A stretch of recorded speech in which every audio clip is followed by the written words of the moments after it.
Entonces, bueno, me presento, soy Marc Cucala, como decía Carmen Palá, soy del despacho Inlegis Abogados, somos un despacho que llevamos muchos años especializados en el sector de la tercera edad y de alguna manera pues hemos tenido muchísimos casos derivados de esas situaciones de las personas mayores. Entonces esa experiencia de alguna manera nos ha hecho ser ciertamente especialistas en estos campos. Entonces esa especialización pues viene derivada de mucha casuística que hemos ido viviendo durante muchos años y que de alguna manera queremos compartir con vosotros durante el día de hoy, y eso es lo que vamos a hacer.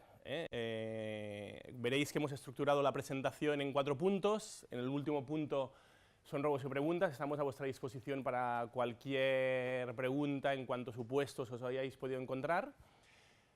Y dicho esto, y me vais a perdonar porque a lo mejor es mucho más complejo para mí explicar de una manera más llana que no de una manera... ¿No se escucha bien? Sí. Perdón.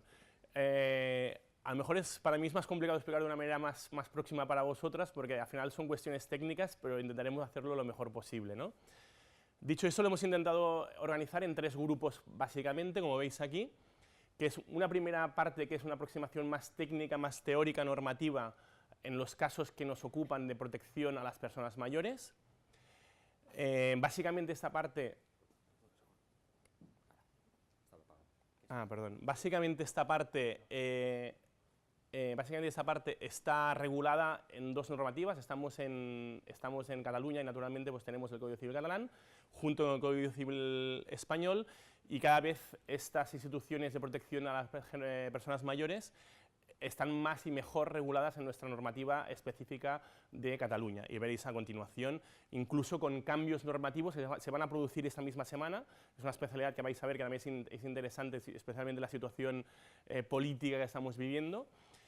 Entonces, la segunda fase es explicaros cómo funciona un procedimiento, explicaros a nivel práctico cómo funciona un procedimiento, porque al final es una cuestión que a los familiares les interesa mucho, y también les interesa, al final, vosotras por vuestro trabajo, también es importante porque afecta a la persona presuntamente incapaz. Veréis que yo utilizaré muchas veces la persona presuntamente incapaz porque hasta que una sentencia no lo diga es presuntamente incapaz, aunque sea obvio que está en una situación de incapacidad cognitiva o de cualquier otro tipo, ¿de acuerdo? Y en tercer lugar, nosotros de alguna manera hemos querido estructurar unos supuestos que nos hemos encontrado de manera muy reiterada. Seguramente vosotras, por vuestra experiencia, perdón, veo muchas chicas y también te veo a ti, pues hemos ido viendo muchos casos en los cuales hemos querido ir recogiendo aquí, pero seguramente nos los expondréis, intentaremos contestaros, porque al final la casuística depende de cada caso concreto, ¿de acuerdo? Y segundo, como os decía al principio, pues bueno, a vuestra disposición para cualquier pregunta. Entonces, la parte primera, en cuanto a la parte más técnica normativa, hay que partir de la base de que todos tenemos capacidad de obrar. O sea, una persona mayor de edad tiene capacidad de obrar. Entonces, ¿qué quiere decir? Que solo en circunstancias excepcionalísimas nos pueden privar de dicha capacidad de obrar. Dicha capacidad de obrar es, insisto, excepcional, y notablemente solo la puede acordar una declaración judicial de incapacidad, ¿de acuerdo? Entonces, esta situación de presunta incapacidad puede ser doble. ¿Doble qué quiere decir? Puede ser total o puede ser parcial. Normalmente los supuestos que se dan más a nivel práctico son situaciones de incapacidad total, ¿vale? Esa incapacidad total tiene una figura jurídica de protección, como veremos a continuación, y os la avanzo, que es la institución de la tutela, y esas situaciones de incapacidad parcial, que son menos y son menores, son la institución que la protege es la institución de la curatela, ¿de acuerdo? Y en esos casos concretos la sentencia, como veremos a continuación, tiene que ser muy clara y muy específica, en el sentido de decir hasta dónde puede llegar la capacidad del presunto incapaz o el presunto parcial incapaz, ¿de acuerdo? Entonces, eso es como está estructurado tanto en el Código Civil y también en el Código Civil de Cataluña, esas 2 figuras. Entonces, ¿cómo se determina si una persona es o no incapaz? Pues el Código Civil, en este caso concreto, no dice qué enfermedades, en este caso vosotros sabréis más que yo en ese caso, en esos supuestos, qué enfermedades son las que derivan en incapacidad, no lo dice. O sea, nos tenemos que remitir a cada caso concreto, a cada caso concreto. Sí que nos dice 2 cosas, 2 requisitos, que la situación, la enfermedad o la incapacidad cognitiva o esa circunstancia tiene que ser de carácter permanente, eso es un requisito que marca la ley, y en segundo lugar, que esa circunstancia personal impida a la persona gobernarse por sí misma, ya sea total, como decíamos anteriormente, o parcialmente. Esos son dos requisitos que tenemos que tener claros. Si no se da ninguna de esas circunstancias, nos hemos encontrado nosotros en nuestra experiencia profesional en situaciones que son, incluso hace 2 días vino una persona que hace 1 mes y medio parecía que su pareja estaba en una situación de incapacidad y ahora ha revertido. Nosotros no podemos instar un procedimiento, ya sea de tutela o de curatela, si esa situación no es permanente. ¿De acuerdo? Entonces eso es importante saberlo porque muchas veces la gente te viene, ahora se encuentra mal, no, tenemos que tener muy claro que esa situación es permanente y naturalmente, como veremos a continuación, que impide gobernarse por sí misma a la persona, ya sea total o parcialmente, insisto. Entonces, como os decía, ¿cuáles son las 3 instituciones que protegen esa presunta situación de incapacidad total o parcial? La primera es la tutela, que es la institución de guarda que procede ante la incapacidad total, como os decíamos al principio. La segunda es la curatela, en menos casos, porque naturalmente las familias siempre apuran al último momento y lo que sucede es que esa situación que podría ser de incapacidad parcial acaba derivando en una incapacidad total, y entonces por eso os digo que normalmente lo que se presentan son expedientes judiciales de tutela.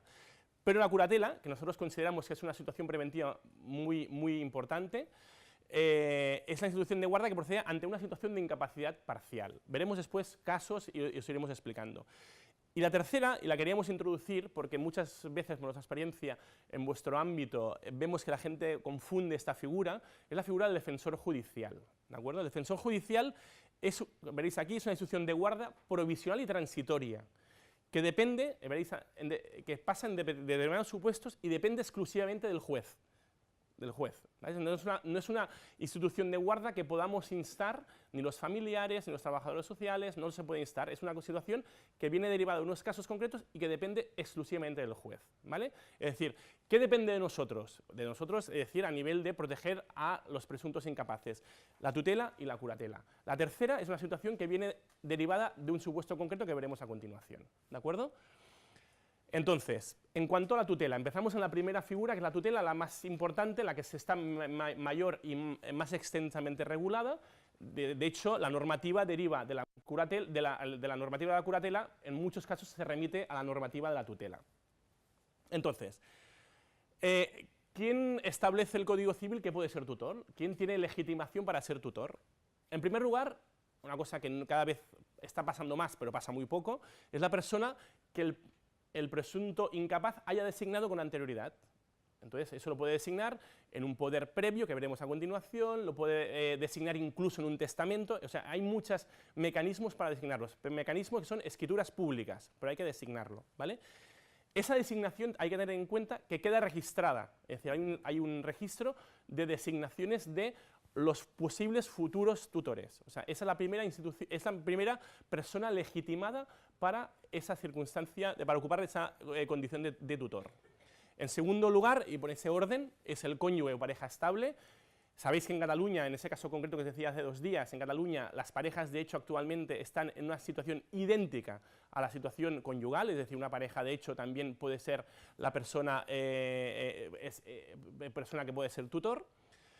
Después están, en tercer lugar, los descendientes mayores de edad. Siempre aquí en este caso concreto tenemos que tener que como mayor grado, pues más importancia tiene, es decir, un hijo pues tiene preferencia a una persona que vaya después. También están los ascendientes, en el caso de que pues sea una persona joven, pues los padres, pues los hermanos. Después, por último, cualquier otra persona o fundación.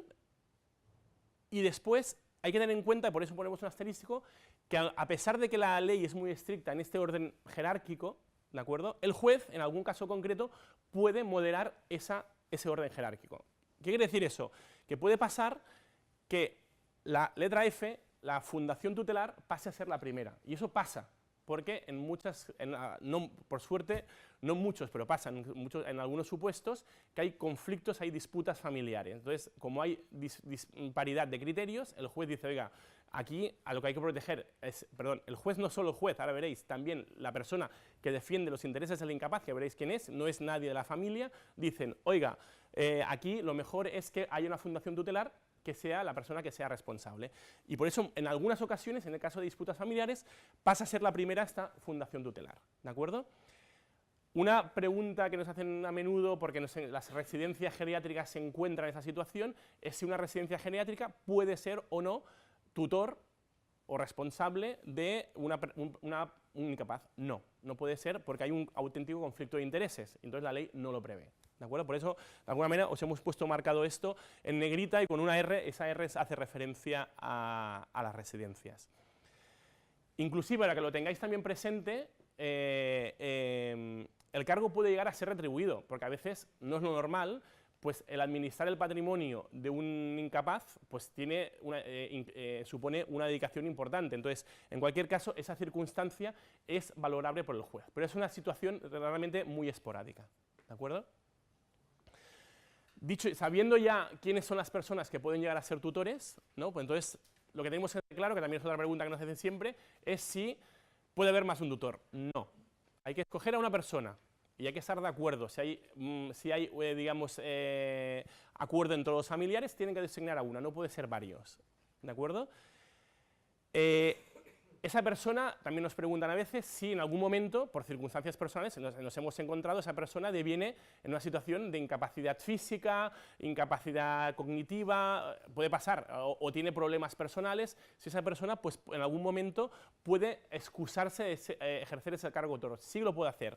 Hay unos casos concretos que por edad, por enfermedad, por falta de relación, por falta de medios, una persona pues, que tiene que trabajar en otro lugar fuera, pues puede excusarse a pesar de haberse designado como tutor, pues excusarse de ser tutor. Y entonces hay dos obligaciones básicas del tutor. Básicas me refiero más a nivel normativo, ¿no? El resto veréis que es más de sentido común.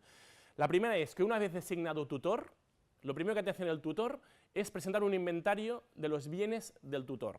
¿Vale? Un inventario es una cosa muy sencilla, nosotros se lo preparamos normalmente en nuestro despacho, pero es una cosa muy sencilla, es decir, no hace falta ir a un despacho de abogados, es decir, ese señor hoy tiene esto, mañana tiene esto como activo, tiene esto como pasivo, es decir, que tiene esto como un piso, y puede ser que también por otro lado ese incapaz tenga una hipoteca, pues ya nos dice esto, tiene esto en las cuentas corrientes, y tiene el otro lado, tiene unos gastos mensuales, entonces esa es la foto de inicio, es la foto que el juzgado va a seguir anualmente para ir revisando las circunstancias patrimoniales del incapaz. Ahora ya es incapaz. Cuando ya hay un tutor, insistimos, cuando ya se designa un tutor, ya es incapaz.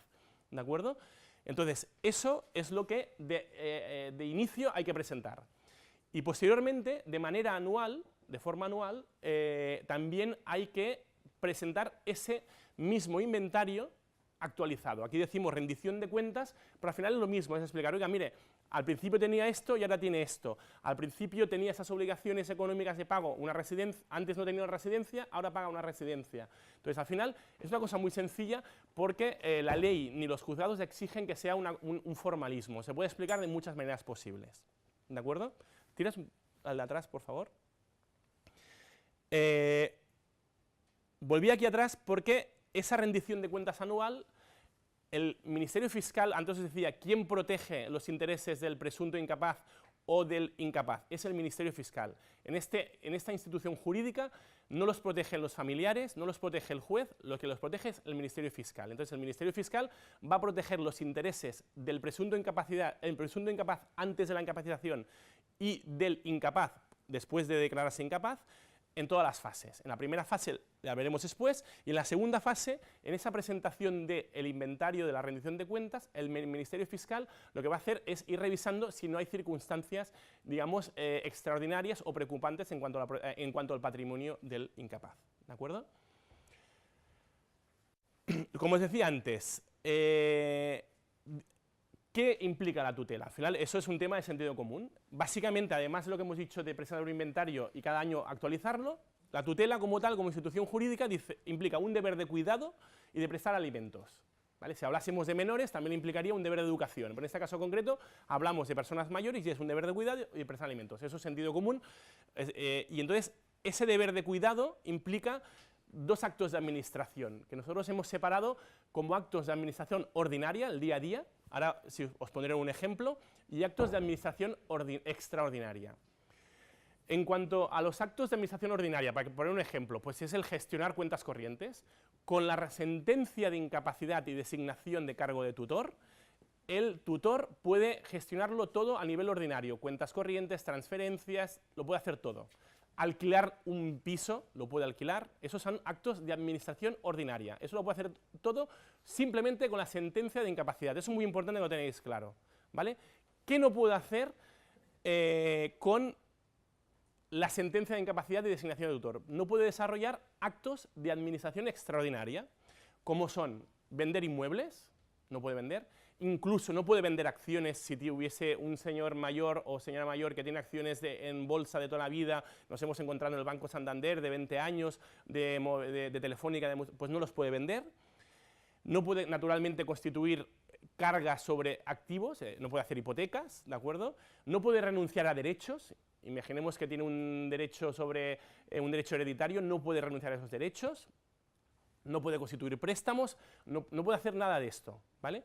Y solo, lo veremos después, solo si el juez, y eso implica un nuevo procedimiento judicial, autoriza a llevarlo a cabo, se puede hacer, ¿vale? Y tiene esa obligación, es decir, tiene esa obligación de administración ordinaria y extraordinaria. Entonces, si se encuentra ante un acto de administración extraordinaria, tiene la obligación de decirle al juez, oiga, juez, este señor, os pongo un ejemplo, cuando lo declaramos incapaz no estaba en una residencia, ahora, al cabo de 3 años, ha entrado a una residencia, os pongo un ejemplo muy tangible, ¿de acuerdo? Y resulta que no, con los recursos que tiene no puede pagar la residencia. Entonces, ¿qué tengo que hacer yo como tutor? Tengo que vender un bien, ¿de acuerdo? Entonces, en ese caso concreto, el tutor tiene que instar un nuevo procedimiento judicial para pedirle al juez que le autorice, y lo veremos después, a vender ese bien, ¿de acuerdo?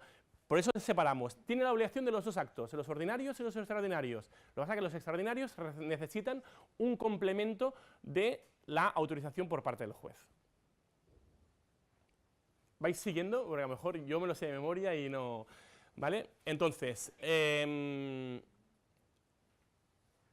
hemos hablado de la tutela, por eso he hecho esta parada. Ahora vamos a hablar de la curatela. La curatela requiere los mismos requisitos y obligaciones que hemos ido hablando hasta ahora. Es una remisión que hace la normativa a la institución de la tutela, ¿de acuerdo?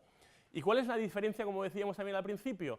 Pues que la curatela es solo una situación, es para la protección de una situación de una incapacidad parcial, ¿de acuerdo? Entonces, es la sentencia que instituya la institución de la curatela y designa al curador la que establecerá a qué actos necesita el incapaz parcial, y eso en ese caso concreto tiene que ser la sentencia muy específica. Por ejemplo, puede pasar que la sentencia, un ejemplo muy sencillo, pero que no es tan sencillo a la práctica, ¿de acuerdo? Pues la sentencia puede decir pues, que el incapaz parcial, ¿vale?, puede hacer actos de disposición económica hasta 1.000 euros, libremente. A partir de 1.000 euros necesita el complemento de capacidad del curador. Es un ejemplo que la sentencia de alguna manera lo limitan a nivel económico, pero son sentencias mucho más sólidas, no se resumen a algo tan sencillo como una limitación de disposición económica, ¿de acuerdo? Y lo mismo, el curador, como decíamos, tiene esa obligación de completar los actos de administración ordinaria, como podría ser este, es decir, actos de administración ordinaria, cantidades superiores a 1.000 euros, pero también tiene la obligación de desarrollar los actos de administración extraordinaria, que son aquellos, como decíamos anteriormente, que necesitan la autorización del juez, ¿de acuerdo? Es decir, al final, más o menos es la misma figura jurídica, simplemente que en este caso concreto el incapaz es parcialmente incapaz. Entonces, la figura del defensor judicial, que mucha gente muchas veces nos hemos encontrado que muchos compañeros vuestros confunden, ¿no? Hay que designar un defensor judicial. No, el defensor judicial lo designa el juez. Es lo que decía al principio. Lo designa el juez. ¿Y cuándo es necesario el defensor judicial? Cuando hay una situación de conflicto de intereses entre el incapaz total o parcial, el que esté sujeto a la tutela o esté sujeto a la tulatela, y el tutor o curador. Y eso no pasa normalmente, pero puede llegar a pasar, especialmente en casos de curatela. porque, insistimos, el incapaz parcial pues, no está totalmente privado, entonces hay conflictos de intereses, ¿de acuerdo? Y en los casos de que haya una destitución, porque haya una administración desleal por parte del tutor o curador, para seguir ejerciendo el cargo, y entonces durante ese interín, es una figura jurídica transitoria, ¿de acuerdo? Durante ese interín el juez designará a un administrador, a un defensor judicial. Hay otros casos concretos en otras figuras jurídicas, que es el juez el que designa la persona que tiene que proteger a los intereses de, en este caso, de los incapaces. ¿De acuerdo? Hasta aquí, más o menos, habéis seguido, resumiendo muy rápido: tutela, curatela y defensor judicial, tutela incapacidad total, curatela incapacidad parcial y defensor judicial en casos muy específicos a designar por el juez. Dicha esta parte, explicada esta parte más teórica, yo creo que esta parte para mí, para vuestra práctica diaria, creo que es muy importante. Nosotros hemos hecho un segundo grupo que es el procedimiento judicial, ¿vale? Antes de entrar en estos puntos, deciros que a la práctica, y es muy ridículo, pero es así, Barcelona tiene los juzgados de Barcelona tienen 2 juzgados especializados en incapacitaciones, solo llevan incapacitaciones, ¿de acuerdo? Y Hospitalet no. Sé que sois todos de Hospitalet, no, ¿vale? Sabéis dónde está la ciudad judicial, sabéis que la ciudad judicial de Barcelona tiene 3 edificios y la Hospitalet 1. O sea, la diferencia entre cruzar una calle quiere decir que el procedimiento puede durar el doble en Hospitalet que en Barcelona. De hecho, nosotros lo primero que preguntamos cuando alguien reside fuera de Barcelona es si de alguna manera podemos tener algún domicilio en Barcelona para que el procedimiento sea más ágil, ¿vale? Porque es así. Es ridículo, pero es así porque es cruzar una calle, ¿de acuerdo? Entonces, esa diferencia es importante porque los juzgados que solo llevan incapacitaciones son más ágiles que otros juzgados que llevan de todo, en el sentido que esos juzgados llevan desahucios, reclamaciones de cantidad, incapacitaciones, llevan de todo. Entonces, claro, al final no tiene esa especialización.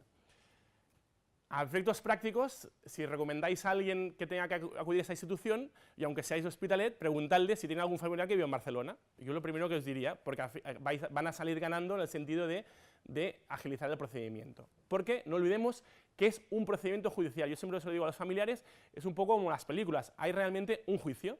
Hay un juicio que es un juicio muy sencillo, pero hay un juicio. Entonces, al final, cuanto más avancemos en ese procedimiento, mucho mejor.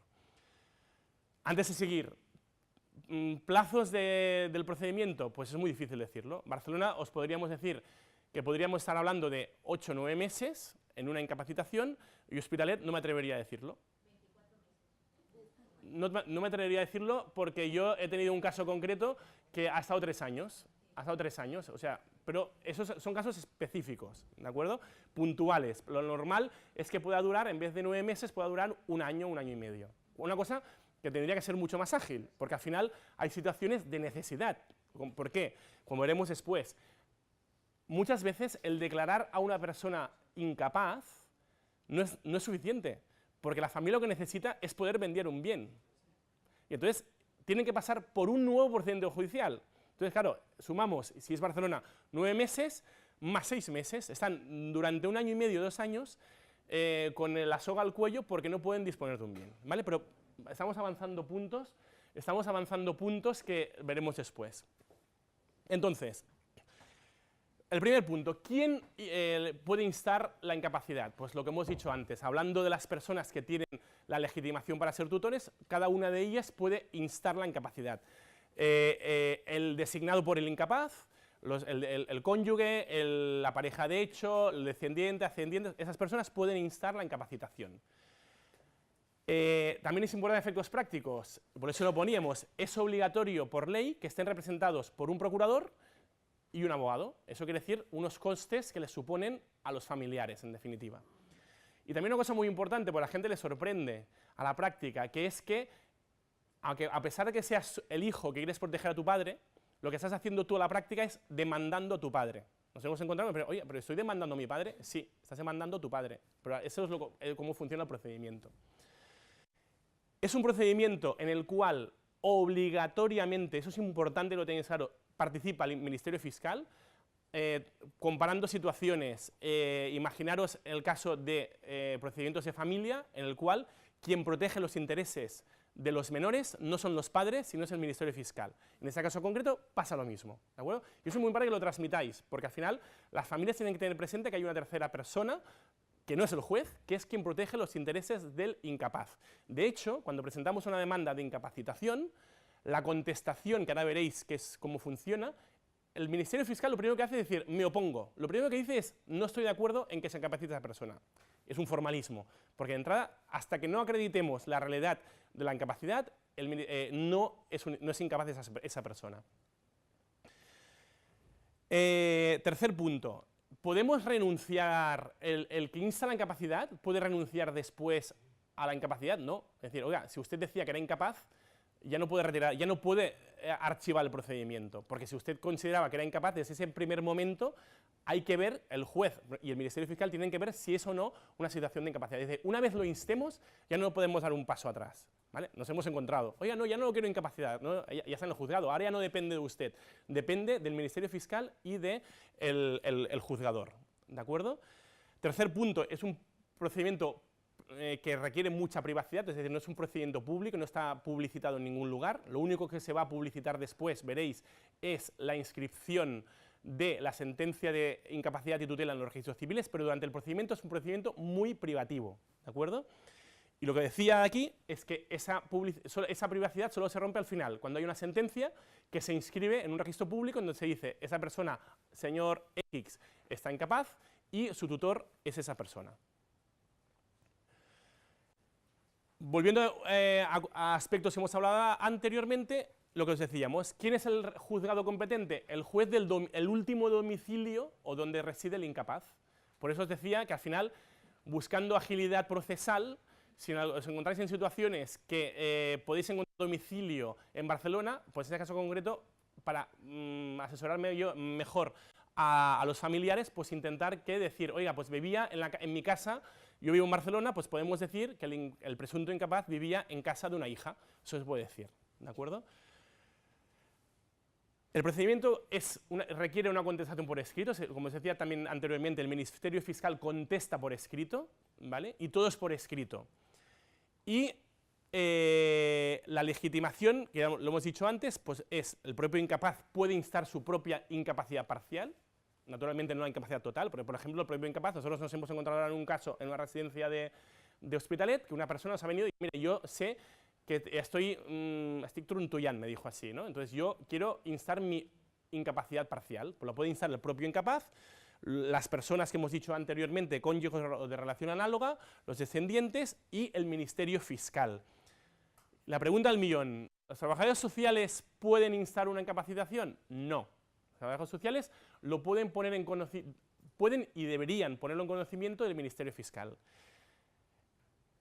Un momento, Ricardo.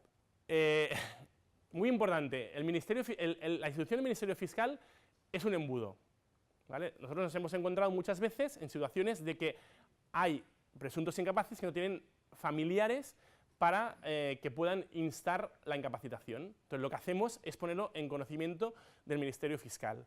¿Qué sucede? Que en un juzgado nosotros podemos seguir el procedimiento, pero en el Ministerio Fiscal no tenemos manera, o manera extraoficial sí, pero no manera oficial de seguir un procedimiento. Lo presentamos y de alguna manera se pierde el rastro. Nosotros, porque nos dedicamos a esto, intentamos seguir el rastro, pero para vosotros es muy difícil que podáis seguir el rastro. Es decir, lo presentaréis, entrará al Ministerio Fiscal y a partir de ahí veremos lo que sucede, ¿vale? Y es lo que pasa en la práctica, lo debemos tener claro, ¿de acuerdo? Entonces, siguiendo con el procedimiento judicial, es un procedimiento muy solemne, muy formalista, ¿vale? Y requiere una documentación médica y o psicosocial acreditativa de la presunta incapacidad, tanto sea física como cognitiva. Y en fase de prueba, antes del juicio, hay dos momentos de prueba previos al juicio muy importantes, que es un informe médico forense y una exploración judicial. Eso se hace siempre antes del juicio, ¿de acuerdo?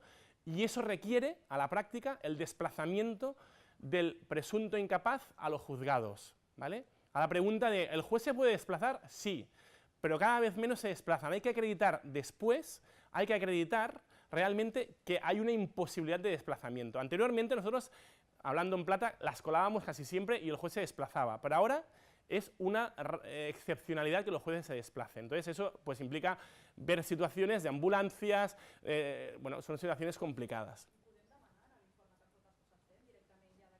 Sí, sí. Sí, el que passa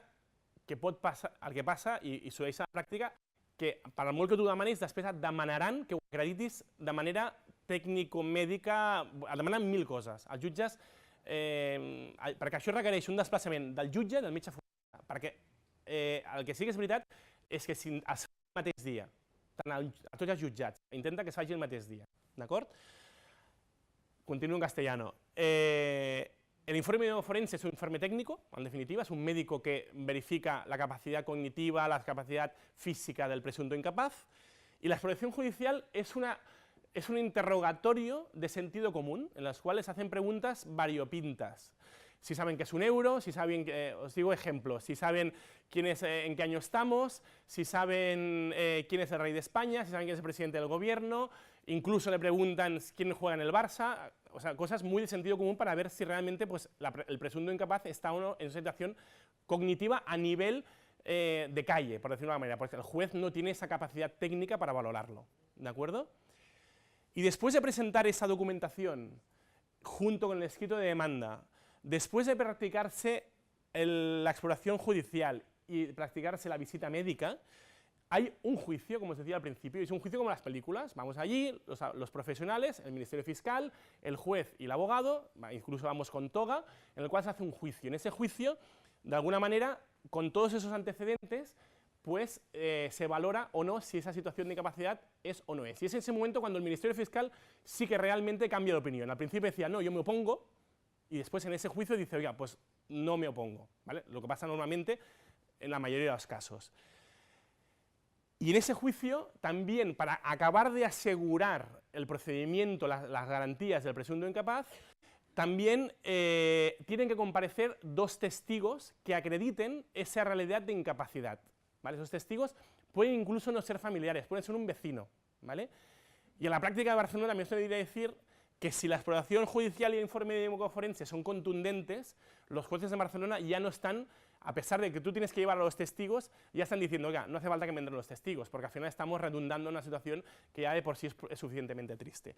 Pero a pesar de eso, hay que llevarlos, los testigos, ¿de acuerdo?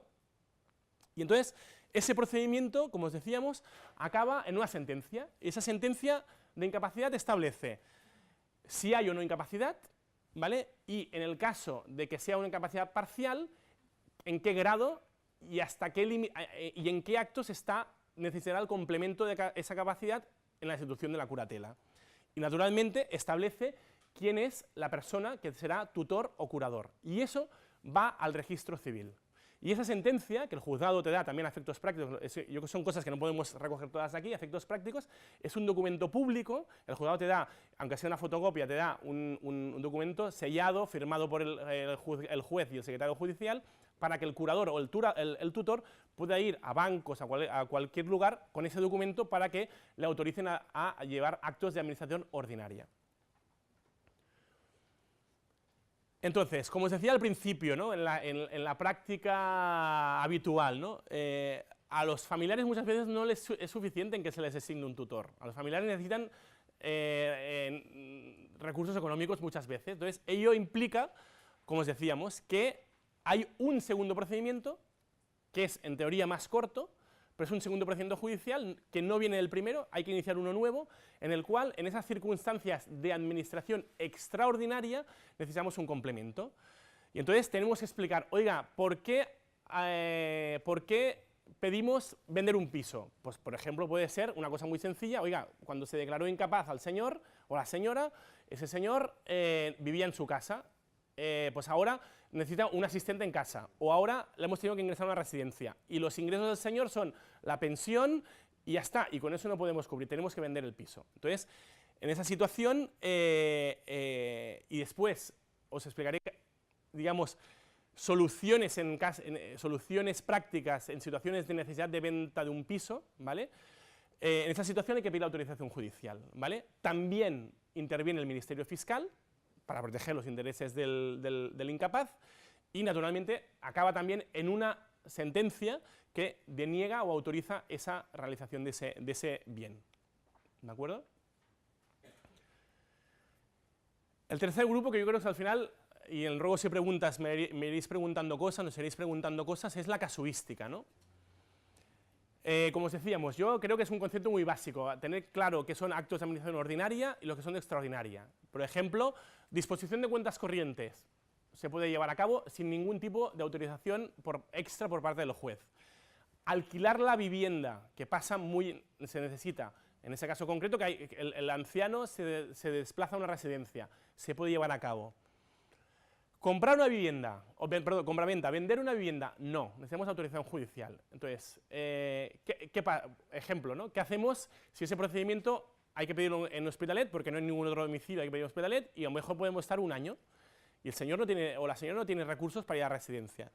De alguna manera nosotros preparamos documentos que de alguna manera podemos llevar a cabo ventas en documento privado, y los interesados en comprar la vivienda normalmente lo aceptan, es decir, el tutor o el curador comparece, hace un contrato de compraventa privado, no público, privado, ¿de acuerdo?, en el cual se dice, oiga, yo soy curador o soy tutor, y ante esa necesidad económica, lo que decimos es, mire, yo he instado un procedimiento de autorización judicial y en base a ese procedimiento que he presentado al juzgado, firmo este documento, ¿vale? Es una situación que no prevé la ley, pero de alguna manera el tutor o el curador está protegido ante esa situación, no está haciendo un acto de administración desleal, es decir, está firmando un documento diciendo, oiga, yo ya he presentado una autorización judicial para que se pueda vender el piso y ya le firmo ahora. Entonces, los compradores dan una cantidad a cuenta del precio final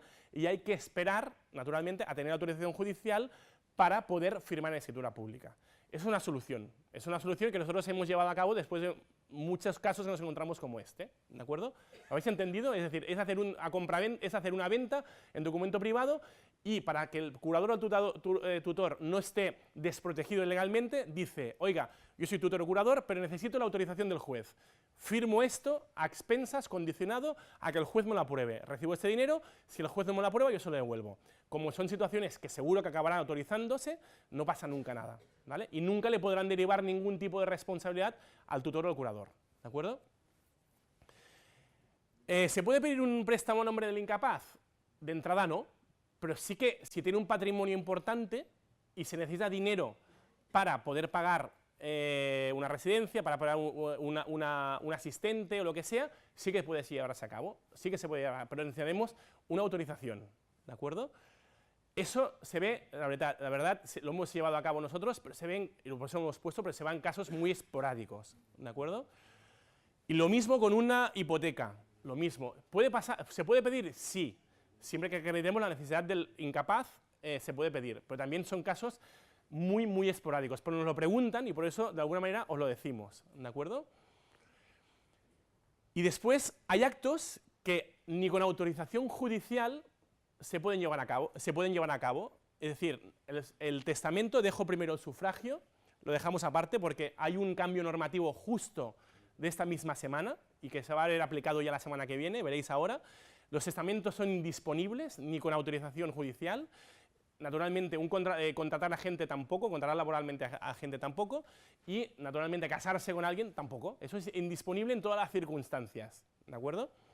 Y en cuanto al sufragio pasivo, en esa situación que vivimos actualmente de política aquí en Cataluña, hasta ahora, digamos, las sentencias no estaban obligadas a decir, oiga, ese señor puede o no votar. Ahora, con una reforma última del Código Civil de Cataluña, que ya está aprobada por el Parlamento y va a ser puesta en vigor la semana que viene, todas las sentencias, tanto de tutela como de curatela, tienen que designar específicamente el hecho de si ese incapaz, total o parcial, puede o no ejercer el derecho de sufragio pasivo, es decir, puede o no votar, ¿de acuerdo?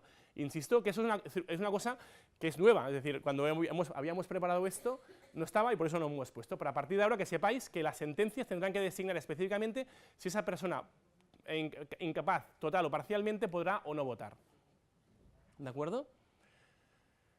Entonces, nosotros queríamos acabar la exposición con dos recomendaciones que a la práctica, después de 15 años en este sector, creemos que son muy prácticas, ¿no?